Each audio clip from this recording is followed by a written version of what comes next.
జయ జగదంబే. ఈవేళ మనకు ఒక కొత్త శ్రోత వచ్చారు. ఆయన మరి హిందీలో డబ్ చేసింది విన్నారో, లేకపోతే మరి తెలుగు అర్థమయ్యి హిందీలో రాశారో. తెలుగు అర్థమయ్యి ఆయన అంటే కొందరు ఉంటారు కదా, వాళ్ళకి అర్థం అవుతుంది, తిరిగి చెప్పలేరు. మనం కొంచెం చూడండి, తమిళనాడు వెళ్ళామనుకోండి, కొందరికి తమిళ భాష అర్థం అవుతుంది బాగానే, వాడు తిడుతున్నాడా పొగుడుతున్నాడా ఏం చెప్తున్నాడో తెలుస్తుంది. కాకపోతే మనం తిరిగి ఆ భాషలో చెప్పలేం. అలాంటి ఏమైనా ఉందేమో. ఒక ఆయన ఎవరో గజాధర్ అని ఒక ఆయన ఎవరు రాశారు, హిందీలో రాశారు, హిందీని ఇంగ్లీష్లో రాశారు. ఆయన ఏమిటో రాశారు, ఒక్కసారి ప్రయత్నం చేస్తాను. మామూలుగా మన మాతృభాష కాదు కదా హిందీ, అయితే మనకు వచ్చిన విధానంగా ఒకసారి ఆయనకి ఏం కావాలో ప్రయత్నం చేసి తర్వాత మన వాళ్ళ ప్రశ్నలోకి వస్తాను. మన వాళ్ళంటే తెలుగు వాళ్ళు మాత్రమే మనవాళ్ళు, అలాంటి లాజిక్ లాక్కొద్దు. మామూలుగా అయితే మనకి కమ్యూనికేట్ చేయడానికి కొంత నేటివిటీ ఉంటుంది కదా తెలుగు అయితే, అందుకనే. సో गजाधर साहब, ये जो आपका सवाल है जो आपने भेजा है, कुछ ठीक से उसका जो है प्रसंग समझ नहीं आ रहा था. बात ऐसी है कि आप कुछ बिछड़ा हुआ प्यार की जिक्र कर रहे थे और ये पूछ रहे थे अगर यही होना तो ऐसा क्यों आए ना. अर्ध करके एक मूवी है हिंदी में, हमने वैसे देखा नहीं है वो फिल्म, मगर उसमें से एक जो कौन है जे से आता है, उनका नाम, गज़ल बहुत गाते हैं, बहुत फेमस गज़ल सिंगर थे, अभी तो गुज़र गए हैं. आपके जो सारे सवालात थे एक एक करके उस गाने में उन्होंने गाया है. वो रवि किरण कोई नाम है, कोई लड़का, उसमें फिल्माया गया है और हीरोइन थी वो शबाना आज़मी. ये कोई गेट टुगेदर में वो गाना रहता है, शायद आप पहचान गए होंगे. अगर यही है तो ऐसा क्यों हुआ, ऐसे वाले सवालात करते हैं वो. खैर, अब तो अगर आप इसका सवाल इसका जवाब चाहते हुए इस चैनल में पोस्ट करें या गलती से यहाँ पे पोस्ट करें, कुछ पता नहीं चल रहा है. तो एक बात तो है, उसका एक क्या कहते हैं आम जवाब तो दे पाता हूँ. वैसे आपकी ज़िंदगी में क्यों घटी है, आपकी कर्मा की क्या स्थिति है, वो सब झांक करके तो मैं देख नहीं रहा हूँ, क्योंकि हर किसी के जन्म में देखने की ना ही अनुमति रहती है, ना ही वो ठीक है. हाँ, कभी कभार हम कह भी देते हैं कि आपके पिछले जन्म में ऐसा है तो इसका पैसा वाला प्रायश्चित करिए, कुछ समाधान हो जाएगा. वो कब होता है, हमें उसका भी जवाब दे रखा है. जैसे कि उनके कोई उपास्य देवी हो, इष्ट देवी हो, उनकी आज्ञा मिल जाती है कि भाई ज़रा इन लोगों को ये जवाब दे देना, या तो ये सूचना दे देना कि वो उस पर अमल करके कुछ फ़ायदा पा सके. या तो उनके जो गुरु होते हैं, कोई मार्गदर्शक होते हैं, उनका भी एक इंट्यूटिव मैसेज कहते हैं, और जो अंदरूनी बात होती है, बाहर से कोई सुनाई पड़ती है, ऐसी वाली बात नहीं है. तो ऐसे वाले जो संदर्भ होता है, स्थिति होती है, तब जा कर के मैं उनको सूचना दी भी थी. बट अदरवाइज मैं I don't get into that. तो रही बात आपके अभी का सवाल का, एक तो कर्म रहता है जिसके वजह से आपको बिछड़ना होता है, और वो बिछड़ने का जो गम रहता है, उस गम का जो एहसास रहता है, उसका तजुर्बा रहता है, वो पाते ही उस कर्म का विलय हो जाता है, मिट जाता है वो कर्म।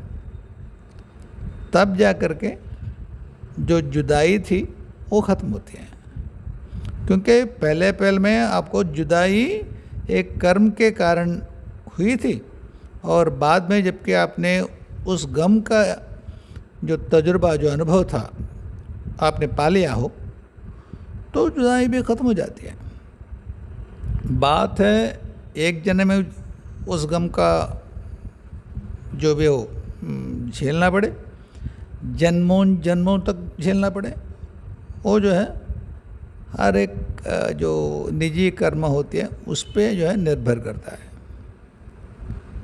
तो एक बाद जुदाई का जो कर्म है, उसके खात्मे के बाद आप अपने जो भी माशूका हो या तो कोई और लेडी लव हो, उससे बिछड़ करके रहने की कोई गुंजाइश नहीं रहते, और इसी स्थिति में जो है आपको फिर से बिछड़ा हुआ प्यार मिल भी जाता है। मगर हर कोई आदमी इतना जो है खुशकिस्मत नहीं रहता है कि उसका जो है जो प्यार बिछड़ा हुआ उसी ज़िंदगी में उसको वापस मिल भी सके। अगर आपको मिल गया तो अच्छी बात है, उसे अच्छे से संभाल लीजिए और उसका आनंद लीजिए। ठीक, thank you. Hope I been able to communicate with you whatever, I mean in the sense that आपको उसे बात समझ आई जो हम आपको आप तक क्या कहते हैं उसे पहुंचाने की जो कष्ट कर रहे थे या जो प्रयास कर रहे थे। अगर आपके पास ये जवाब मिल गया, आपको बात समझ में आई, तो अच्छी बात है। अगर नहीं है फिर कभी अंग्रेजी में बात कर लेंगे ताकि आप कुछ समझ भी लें। Okay, right, bye. ఇప్పుడు మనం తెలుగులోకి వచ్చేద్దాం. ఎవరు అడిగారు నన్ను? మా గాయత్రమ్మ అడిగింది. ఏమని అంటే, నెగిటివ్ చీకటి శక్తులు, వాట్ల రాక, స్పర్శ, వాట్ల ఉన్న అనుభూతి, ఇవన్నీ తెలుస్తున్నాయి. ఏం చేయాలి? ఏం చెప్పదలుచుకున్నాయి? అమ్మ, మొట్టమొదటి విషయం ఏంటంటే, మనకి కొంత మన నక్షత్ర గణాన్ని బట్టి అటువంటి శక్తులు మన వరకు రాగలగడం ఉంటుందమ్మా. రాగలగడం అంటే ఈ ఎవరన్నా డిప్రెషన్లోకి వెళ్ళో, తప్పుడు ఆలోచనలు చేసో, అక్కర్లేని సాహసాలకి పోయో, అక్కర్లేని సాహసాలకి పోయి అంటే కొందరు అవే మేము వెళ్ళి అదేది రాజస్థాన్లో ఏదో ఊరు ఉంటుంది కదా, ఏం ఏదో ధారమ్మ, రాజస్థాన్ దగ్గర, అలాంటి చోటుకి వెళ్ళి రాత్రి ఉంటాము. కుల్ధార అక్కడికి వెళ్ళి ఉంటాం. మరి ఇంకేదో చేస్తాం. ఇలాంటి అక్కర్లేని సాహసాలు చేస్తేనో, భయపడితేనో అవి మన దగ్గరకు వచ్చే అవకాశం ఉంటుంది. కానీ ఒకవేళ మన నక్షత్ర గణం కనుక దానికి అనుకూలమైనది కాకపోతే ఎక్కువసార్లు అవి మనకి పరోక్షంగా ప్రభావాన్ని చూపిస్తే ఇలా మనకి ప్రత్యక్షత వాటిలో ఉండడం మరి ఉండదు. నక్షత్ర గణం కనుక దానికి సరిపోకపోతే ఏం జరుగుతాయి, ప్రత్యక్షత ఉండదు. అప్పుడు కూడా వెళ్ళకూడని చోటుకి చేయకూడని పనులు చేసి వెర్రి మాటలు మాట్లాడి ప్రాణమే తెచ్చుకునే వాళ్ళు కోకొల్లు ఉంటారు.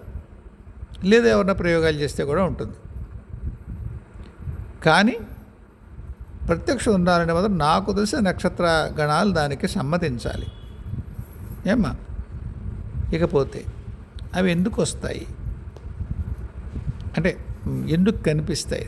బాగుంది నక్షత్రం, దానికి రాక్షస గణమో మరో గణం ఉంది నక్షత్రం, అంత మాత్రం కనిపించాలా? అవి ఏం చెప్దాం అనుకుంటున్నాయి? ఒకటి భయపెట్టడానికి చేస్తాయి. కానీ మీరు ఈసరికే మీరు దైవీ మార్గంలో ఉన్నారు, భయపెట్టగలవు, ఇబ్బంది పెట్టేందుకు ప్రయత్నం చేయగలవు, ఇబ్బంది శాంతం పెట్టలేవు. ఇప్పుడు నా గురించి చెప్పుకోవడం కాదమ్మా, ఎవరైనా ఒక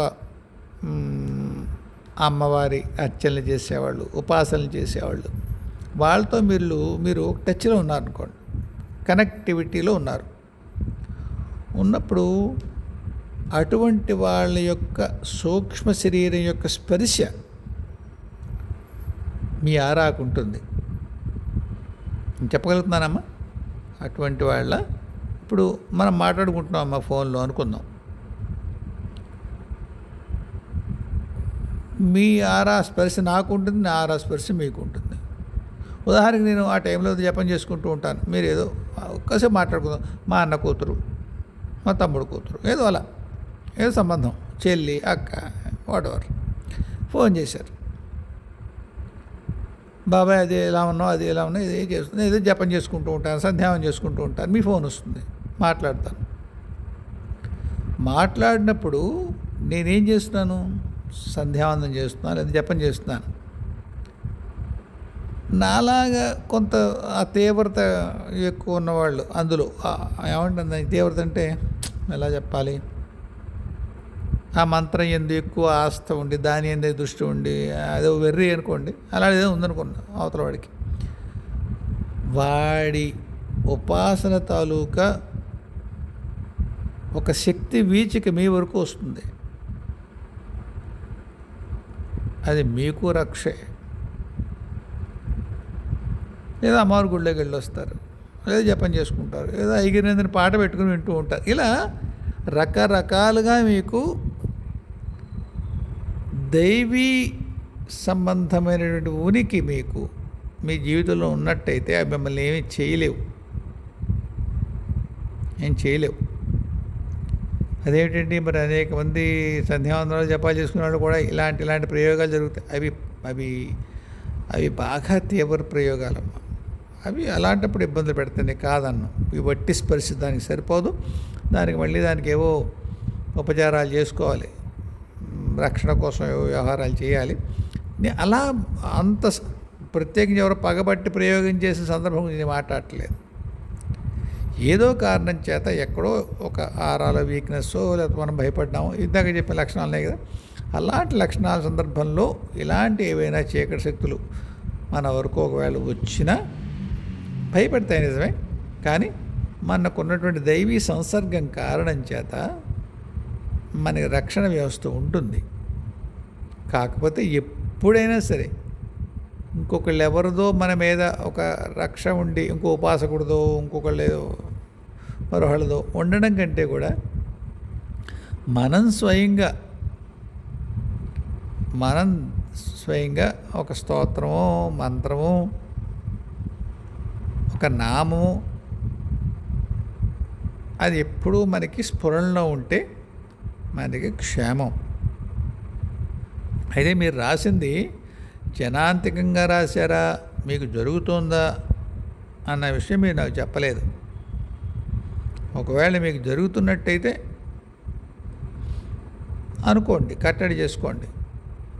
మీకు తెలుసు మీరు కొంత ఇటువంటి సాధనలో ఉన్నారు కాబట్టి మీరు ఒక మంత్రం చేసుకుంటున్నారో లేదా లలితా సహస్రం లాంటిది ఏమైనా చదువుకుంటున్నారో చదువుకునేటప్పుడు అనుకోండి, నా ఇంట్లో కానీ నారాలో కానీ ఎటువంటి చీకటి శక్తులు వాటంతట అవి కానీ వేరే వాళ్ళు పంపించి కానీ నా దగ్గరికి రాలేవు. నేను ఉపాసన చేస్తున్నా, స్మరిస్తున్నా, ఫలా దైవం యొక్క కాపుదల నాకు ఉంది అని మనసులో గట్టిగా అనుకోండి. ఆ దైవాన్ని ప్రార్థించండి, అవి మీకు దూరంగా ఉంటాయి. చెప్పానుగా, ప్రయోగాలు లాంటి ఎవరన్నా ప్రత్యేకించి ఎవరన్నా చేస్తుంటే దానికి వేరే ఉపచారాలు చేసుకోవాల్సి వస్తుంది. ఏమ్మా, I hope I made things clear. ఏం తల్లి? రైట్. తర్వాత జ్యోతి అడిగింది. ఎప్పుడో జ్యోతి అడిగే ప్రశ్నలు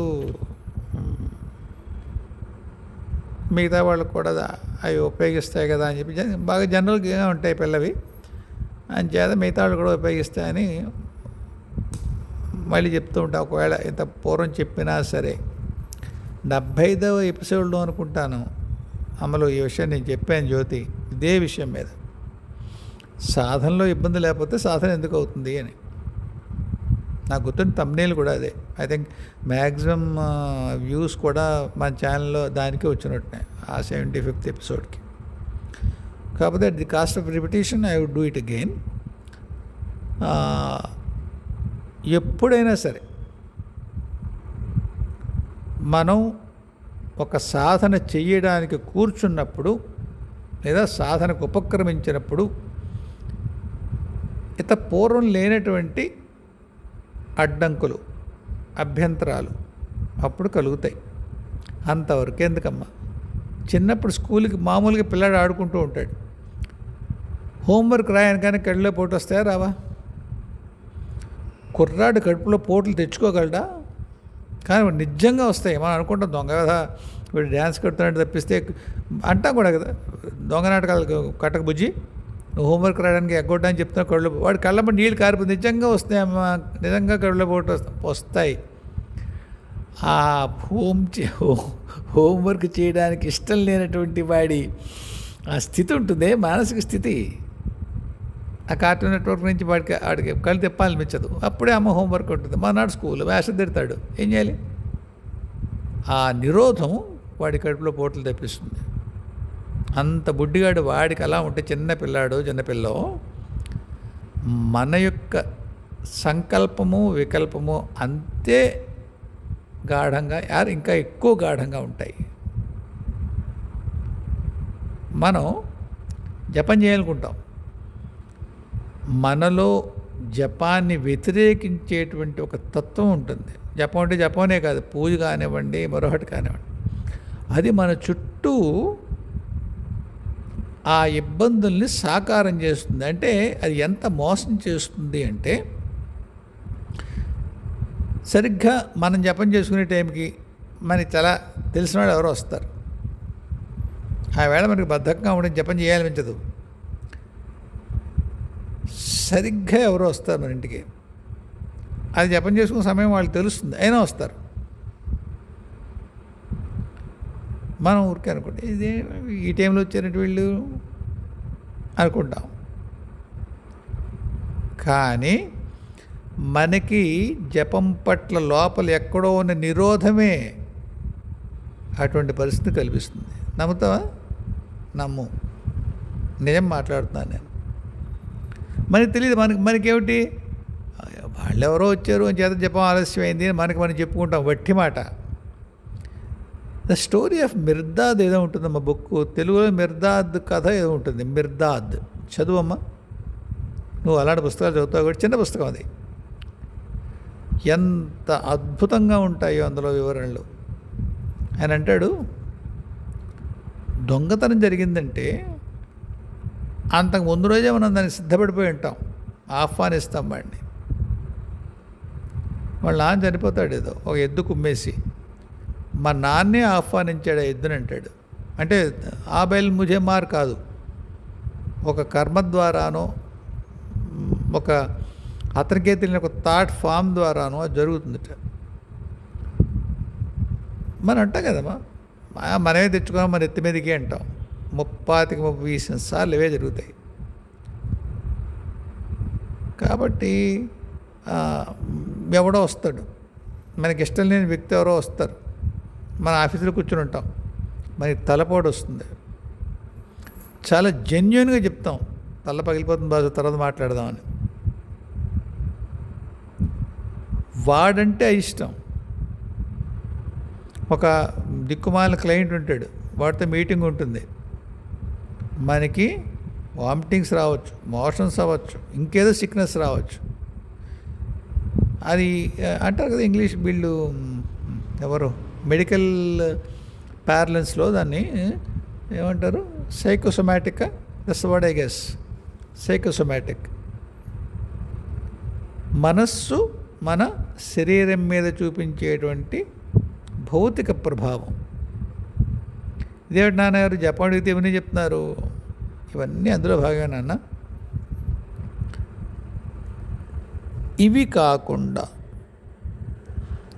కాకుండా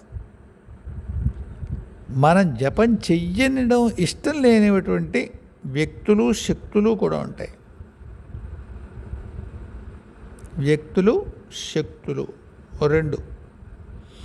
ఆ వ్యక్తులు కూడా ధైర్యం చేసి మన జపం ఆపలేరు, కానీ వాళ్ళకి చాలా ఇష్టం ఉంటుంది మనం జపం చేస్తే. ఆ ఇష్టం ఎంత తీవ్రంగా ఉంటుందంటే అది మన జపాన్ని ఇబ్బంది పెట్టగలిగేలా అటువంటి వాతావరణం సృష్టిస్తుంది. అయితే వాళ్ళకు కూడా తెలియదు అటువంటి బలం వాళ్ళ దగ్గర ఉందని. ఎందుకంటే ఇంగ్లీష్లో వాడతారు కదమ్మా కార్పొరేట్ లాంగ్వేజ్లో లో హ్యాంగింగ్ ఫ్రూట్ అని. ఇలాంటి దిక్కుమాలిన విషయాలు చాలా త్వరగా సాకారం అవుతాయి.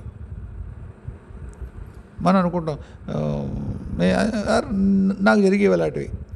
సరిగ్గా మా ఊరు నుంచి ఫ్యాక్టరీ నుంచి వస్తూ ఒక్కోసారి అనిపించేది ఇంకా మన ఊరు పొలిమేరలోకి వచ్చాం, నిజంగా ఇప్పుడు ప్యాచ్ పడినా ఏం పర్వాలేదు. అసలు ఎందుకు దిక్కుమాల ఆలోచన, ప్యాచ్ ఎందుకు పడ్డాం? నమ్ముతామమ్మా, ఆ ఆలోచన వచ్చిన ఒక నిమిషం 2 నిమిషాల్లో నా లోన ప్యాచ్ పడేది. ఆ లోన నడిపించుకుంటూ వచ్చి మా ఊరు సెంటర్లో ప్యాచ్ వేయించుకుని, ఎర్ర నాన్న ఇది లేట్ అయింది, ప్యాచ్ పడింది. మంది ఎక్కడ వచ్చిందో ప్యాచ్ నాకు తెలుసు, నా ఊర్లో ఉంది ఆలోచన. కాబట్టి మన ఆలోచనలు బాహ్య ప్రకృతి దానికి స్పందించి మనకే తెలియకుండా మనం చేసిన ఆలోచనల్ని సాకారం చేస్తుంది. జపం విషయంలో కూడా అంతే అవుతుంది. అయితే ఇది జపం విషయంలోనే కాదు, మిగతా విషయాల్లో కూడా అవుతుంది అని చెప్తున్నాను. జపం విషయంలో మనకి అదేదో ఒక ప్రత్యేకంగా దీనికే అయిందేమో అనిపిస్తుంది. లేదు, in all walks of life it's a common occurrence. మళ్ళీ ఇంకొక ప్రశ్న ఏమిటి, చాలామంది వేసే ప్రశ్న, నేను జపం చేస్తున్నాను, మర్చిపోతున్నాను, ముందుకెళ్తుందో వెనక్కి వెళ్తుందో, త్వరగా వెళ్ళిపోతుందో, మాలు తిరిగిపోతుందో, అన్ని అక్షరాలు చదువుతున్నానో లేదో. నీకు వచ్చుంటే నీ ప్రశ్నలు కూడా ఉన్నాయేమో కూడా. వీటన్నింటినీ పట్టించుకోవద్దు. ఇది కూడా ఎదురు చెప్పాను నేను. తులసీదాసు చెప్పిన దోహ నాకు నోటికి రాదు, ఇప్పుడు గుర్తులేదు. కాబట్టి ఆయన ఏమంటాడు, మనస్సు అన్ని పక్కలే తిరుగుతుంది, మాల చేతిలో తిరుగుతుంది, ఇది స్మరణ కాదు. నిజమే, కానీ మనలాంటి వాళ్ళ కోసమే శారదమ్మ చెప్పింది, నాయన నువ్వు చెరులో దిగినా నిన్ను ఎవరినా తోసేసిన తడుస్తావు. అలాగే ఎవరో వచ్చారు శారదామాయ దగ్గరికి, పరమహంస భార్య నేను మాట్లాడుతున్నది, అమ్మ జపం సాగట్లేదమ్మా, ధ్యానం కుదరట్లేదమ్మా, దాని మీద అందరూ అనాదిగా ఇదే ప్రశ్న వేస్తారు. అందరికీ వచ్చే సమస్య ఇది, కొత్తగా వచ్చే సమస్య కాదు.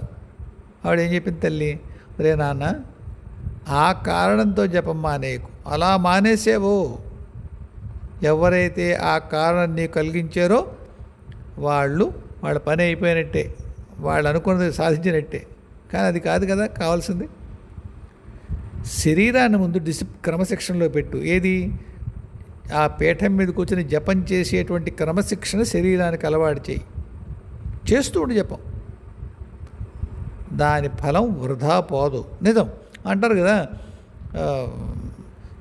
ఇన్నిసార్లు చేసేసరికి ఆ పని అయిపోతుంది, మనకు అవ్వలేదు, అవదు, అందుకే ఎక్కువసార్లు చేయడం.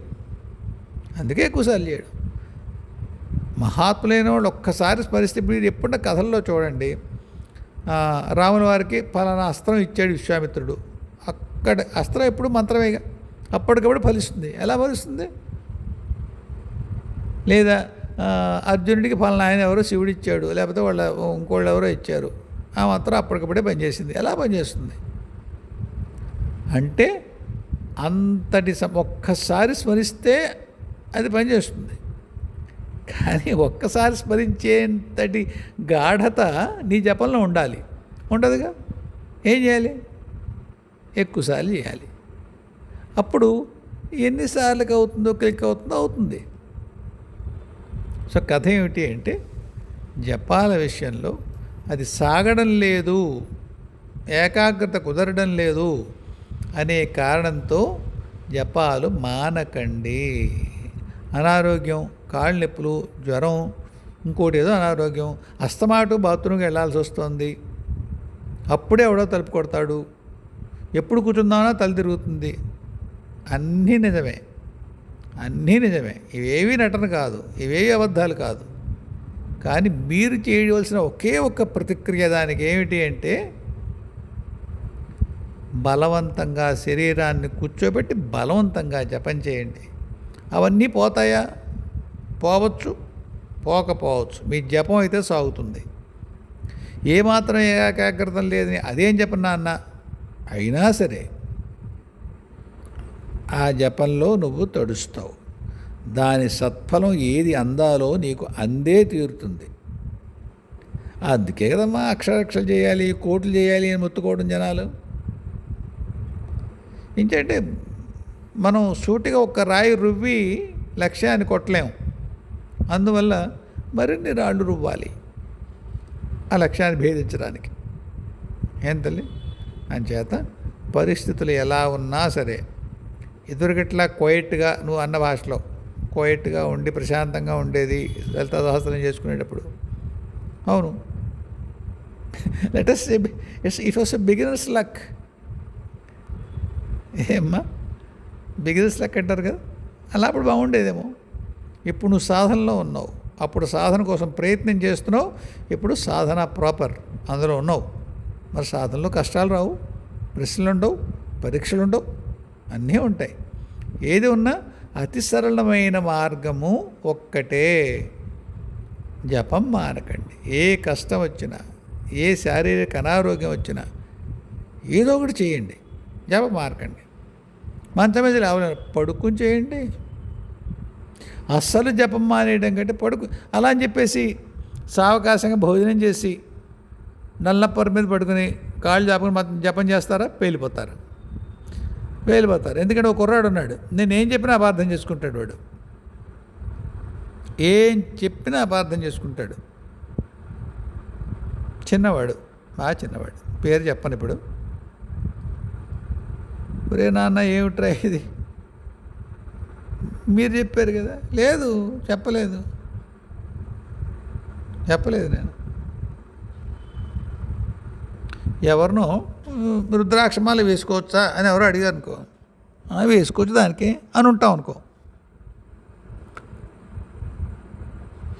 మరి ఒక చిన్నపిల్ల వేసుకుందనుకో రుద్రాక్షమాల, ఊళ్ళో అందరూ అడుగుతారా పెళ్ళైన పిల్ల రుద్రాక్షమాలు వేసుకున్నావేటమ్మా అని? లేదు, పనుల పెద్ద ఆయన వేసుకోవచ్చు అన్నాడు. వెంటనే పెద్ద ఆయన అడుగుతారు, మీరేంటండి చిన్నపిల్లల రుద్రాక్షమాలు? లేదండి, ఏ సందర్భంలో చెప్పాను. నేను ఎందుకంటాను? అక్కడ ఏం జరుగుతుంది? చెప్తున్న సందర్భం ఒకటి, మనం తీసుకుంటున్నది వేరు. అలాంటి ప్రమాదాలు ఉంటాయి. అంచేత జపం ఎలాగైనా చేసుకోండి అంటే, లేవలేని పరిస్థితుల్లో ఉంటే అటువంటి పరిస్థితుల్లో కూడా ఎలాగైనా జపం కొనసాగించండి అని చెప్పడమే కానీ, అంతా సవ్యంగా ఉంటే కాళ్ళు చాపుకుని ఎటువంటి శౌచము లేకుండా కట్టుకోగలిగిన సందర్భంలో కూడా కట్టుకోక, అంటే శౌచం ఉదాహరణ చెప్తాను, అందరూ కట్టుకోమని కట్టుకోవద్దని నేనేం చెప్పట్లేదు. అంటే ఏవేవి నియమాలు ఉంటాయో ఆ నియమాలు సాగి కూడా చేయకపోతే తప్పకుండా మంత్రం వికటిస్తుంది. Take it from me. ఎందుకంటే మంత్రాధిష్టాన దేవతకి ఆవిడ యందు ప్రేమ ఉండాలి. ఆవిడో ఆయనో వాడవ ఆస్థ ఉండాలి. నిర్లక్ష్య ధోరణి ఉన్నదో తప్పకుండా వికటిస్తుంది. మీరు చేయకపోయినా పర్వాలేదు, నిర్లక్ష్యం మాత్రం పెట్టకండి. మీరు చేద్దాం అనుకుంటున్నారు, ఆటంకాలు వస్తున్నాయి, నమస్కారం పెట్టుకొని ఎలా సాగుతుందో అలా చేయండి. అప్పుడు ఆవిడ అర్థం చేసుకుంటుంది, ఈ పిల్లాడు పాపం కష్టపడుతున్నాడు వీడు అని చెప్పి మీకు ఏ ఫలం ఇవ్వగలదో ఆవిడిస్తుంది. ఎందుకు? మీ యొక్క చిత్తశుద్ధిని చూసి. కాబట్టి ఎప్పుడైనా ఎప్పుడు ఒక్కటే మాట చెప్తాను, ఆధ్యాత్మిక ప్రపంచంలో, ఆధ్యాత్మిక సాధనలో మీ యొక్క ప్రయత్నాన్ని, మీ చిత్తశుద్ధిని మొట్టమొదట చూస్తారు. ఎందుకంటే ప్రతి సాధనలోనూ అడ్డంకులు ఉంటాయి. అర్థమైంది కదా తల్లి? అది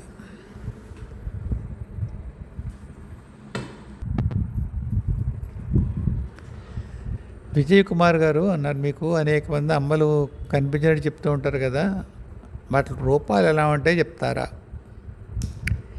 ఇది వేరు వీడియోలో పూర్వం చెప్పేశాను విజయ్ కుమార్ గారు. అయినా ఎలా చెప్పాలి, కొంత సంక్షిప్తంగా చెప్తాను.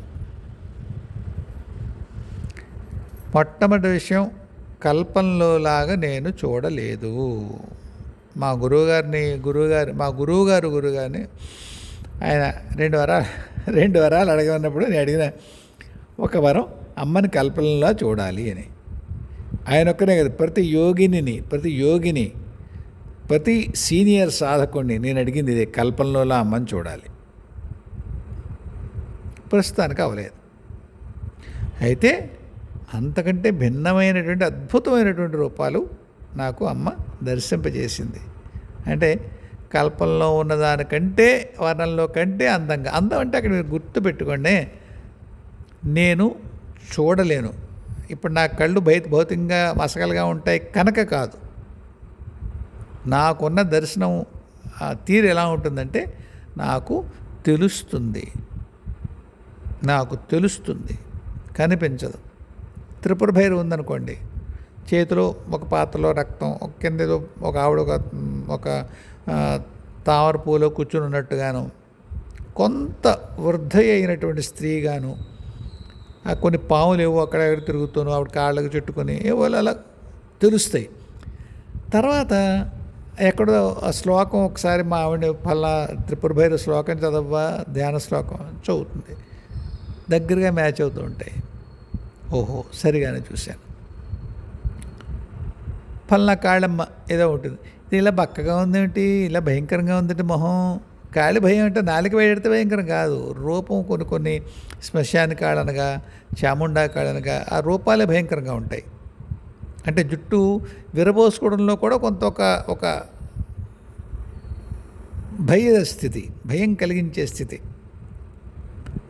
అది తెలుస్తాయి. అమ్మ ఇలా ఉందటి, ఈ రూపం ఎలా ఉంది అనుకుంటాను. కొన్నిసార్లు ఆ రూపాన్ని నేను నా శక్తి అనకూడదేమో, భావం చేత మారుస్తున్నప్పుడు అమ్మలు ఒప్పుకోలేదు. ఉదాహరణకి చెప్పాను, ఇది కూడా చెప్పాను, మళ్ళీ రిపీట్ చేస్తాను. ధూమావతమ్మ ఒళ్ళో పడుకుని ఉన్నాను. ఇప్పుడు పడుకుంటే అందరమ్మలు బ్రహ్మాండమైన బంగారం బట్టలు అటువంటి ఏమో చిరిగిపోయిన బట్టలు ఏమో ఉంటుంది, కొద్దిగా చేతులు కాళ్ళు గోళ్ళు వెరైటీగా మామూలుగా ఉన్నట్టుగా లేవు అనుకోండి. నేను వాటిని మారుస్తుంటే 1, 2, 3 అవుతాయి. ఆ చీర కొత్త చీర అవుతుంది. ఆ చేతి గోళ్ళు కాలి గోళ్ళు సౌష్ఠవంగా ఉంటాయి. మెల్లిగా దృష్టి పైకి వెళ్తుంది, అక్కడ ఆపుతుంది. పెద్దాడ ఏం చేస్తున్నావు? రూపాన్ని మారుస్తున్నావా? ఎందుకురా? అమ్మ ఎప్పుడు అందంగానే ఉండాలా? పనులు ఉండవా? ఏ రూపానికి ఆ పని ఉంటుంది నాన్న. భావాన్ని ఎలా దానికోసం వాడకు, నువ్వు చేయగలవు, చేస్తున్నావు, సరికాదు అది. అమ్మో సరేనే పొరపాటు చేసేం లేవే బాబు, తప్పునా చేయకూడదు అలా. కాళమ్మకి అలాగే ఒక కాళ్ళు నా పక్కన కూర్చుని ఉంది, ఆవిడ పక్క ఏదో ఎక్కడికో పిలిచింది, ఎవరికో సహాయం కోసం.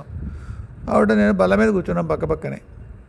పెద్దడు అక్కడ ఫలానా అది ఏదో వెయ్యి అంది. ఆవిడ మంత్రాన్ని ఉపయోగించి నేను ఒక రక్షణ ఏదో చేస్తున్నాను. అక్కడ ఉన్న రూపం ఉగ్రంగా ఉంది, నా పక్కన కూర్చున్న రూపం లేదు. అక్కడ మాత్రం అలా ఎందుకు, దీన్ని కూడా అమ్మలాగే ఇక్కడున్న అమ్మలాగే చేయబోతుంది అని అనుకుంటున్నాను. ఏమిటో ఆలోచిస్తావు. అది కదే, నువ్వు ఇక్కడ ఇలా ఉన్నావు, అదేమో అమ్మ అక్కడ అలా ఉంది, అది నీ రూపమే కదా, ఇలా ఉందంటే అది అలా ఎందుకు పెట్టాలేమా అని అడుగుతాను. పెద్దాడా, పనిని బట్టి ఉంటుంది రూపం, నీకు నచ్చేటట్టు ఉండదు. ఇక్కడ నేను నీ పక్కన ఉన్నానా, నీకు ఎలా నచ్చుతుందో అలా కూర్చున్నాను కదా, అక్కడ ఆ పని అక్కడ ఆ రూపమే ఉండాలి. ఎందుకు అలాంటి వాటికి అలా చేసుకుంటున్నావు నాన్న, నువ్వు ఎందుకవి నీకు చేయకురా అలా. ఎప్పట్లాగే కాదే, అలా ఎందుకు నువ్వు ఇక్కడ ఎలా ఉన్నావు, నీదే రూపం అది, అలా ఎందుకు మార్చబోయేనే. నిజమేలే, వద్దులే, తప్పు నాన్న, అలా ప్రయత్నాలు చేయకు. ఇది ఎలా తెలుస్తుంది నాకు, కనుమొక్కితే తెలుస్తుందండి, కనిపించదు. బాలమేన అంతే. చెప్పాను, ఇది కూడా చెప్పాను. నా ఇంట్లో ఒక రూపం ఉంటుంది, నా మేనల దగ్గర ఇంకో రూపం ఉంటుంది, ఇంకెవరి దగ్గర ఇంకొక రూపం ఉంటుంది. అదే తారమ్మో లేకపోతే ఇంకో భైరవు, మరొక కాళీ రూపం బాలగా వచ్చాయి అనుకోండి, మళ్ళీ వేరే ఉంటాయి. కాబట్టి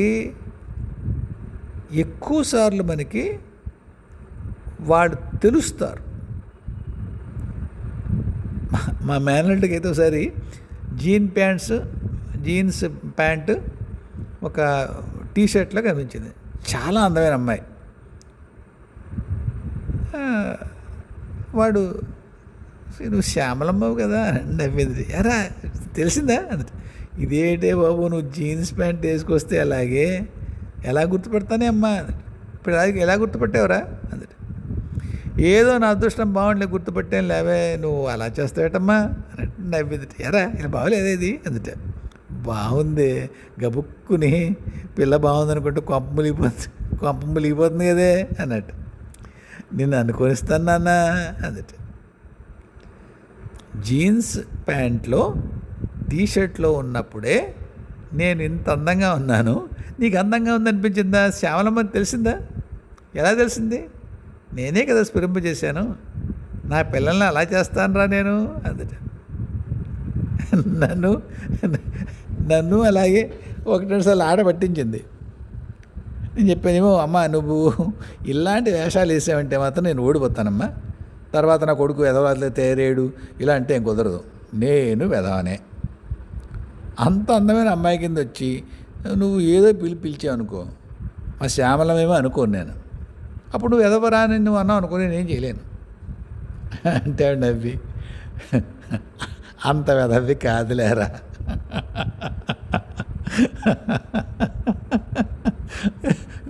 నువ్వు అంత వెదవి కాదులేరా అని. సరే ఇది చెప్పింది పలానా ఈ కారణాల వల్ల ఇలా రూపాలు ఉంటాయి నాన్న, అంచేత నువ్వు అనుకుంటున్నావు కానీ అలా చెదిరిపోవాలే అంది. అది చెదిరిపోవాలే ఎక్కడి నుంచి, ఆ చెదిరిపోవులే అనే మాటే వరం. సందర్భం లేదు కానీ చెప్తున్నాను, ఆ మాటే వరం అంటారు కదా దేవతల అమోఘ వాక్కులని, వాళ్ళు అంటే అంతే అయిపోతుంది. నా భయం చెప్తున్నాను, ఆవిడతో మాట్లాడుతూ నవ్వుతూ ఉన్నా నా భయం చెప్తున్నాను నేను. అంటే ఇంకెవరు అయితే మేమందరం కూడా అమ్మవారికి చెప్పేసి మాకు నిగ్రహం లేదమ్మా అని చెప్పి మా ఇష్టం వచ్చి తిరిగేచ్చండి, తిరిగి చూడండి. ఎప్పుడన్నా ఒకళ్ళు చెప్పిన దానిలో మీరు వెటకారమైన అర్థం తీసుకుంటే దాని ఫలాన్ని అందుకు సిద్ధంగా ఉండండి. నేను చెప్తున్నది నా విషయం, ఇది ఒళ్ళు పొగరుతోటి అహంకారంతో చెప్పట్లేదు, నాకు తెలిసి చెప్తున్నాను. నేనేం మాట్లాడుతున్నానో అలా మాట్లాడగలగడానికి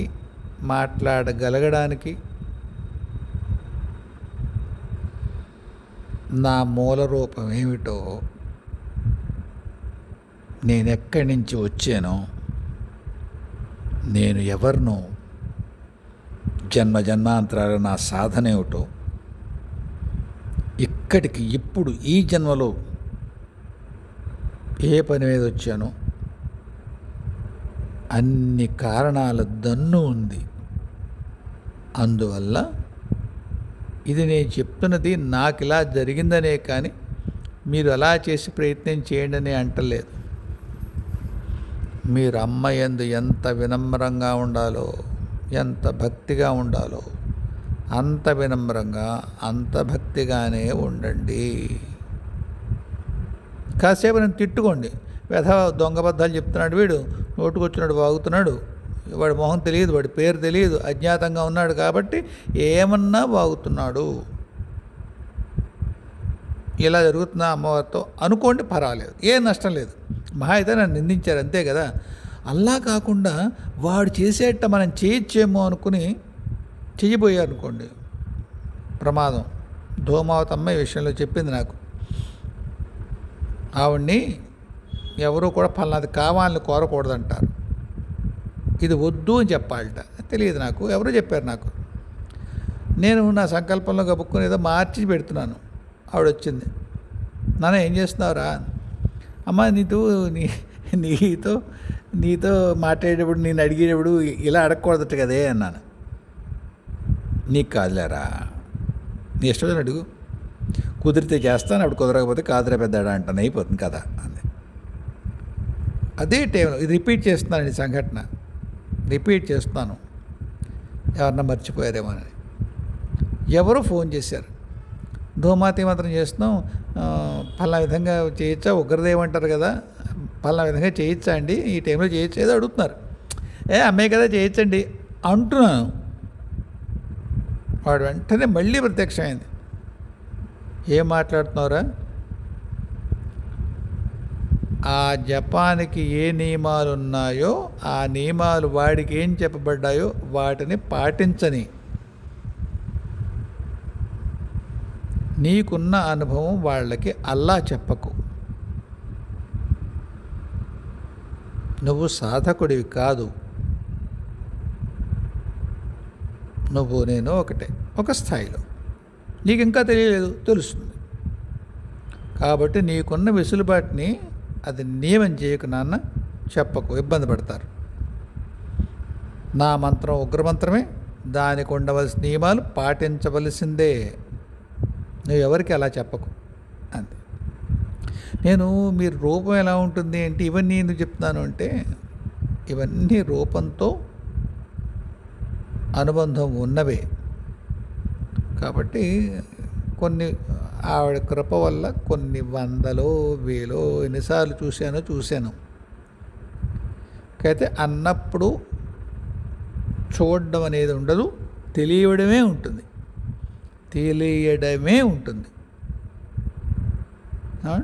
అంచేత ఇలాగే అర్థం చేసుకోండి.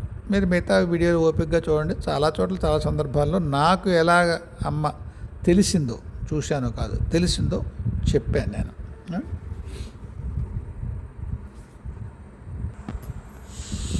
శశికళ గారు పూనకం గురించి అడిగారు, కొంత వివరంగా చెప్పాలమ్మా, it will take longer time, రేపు ఎప్పుడు చెప్తాను. ఈవేళకి ఇంతే మరి. జయ గురుదేవ్, జయ జగదంబే, స్వస్తి.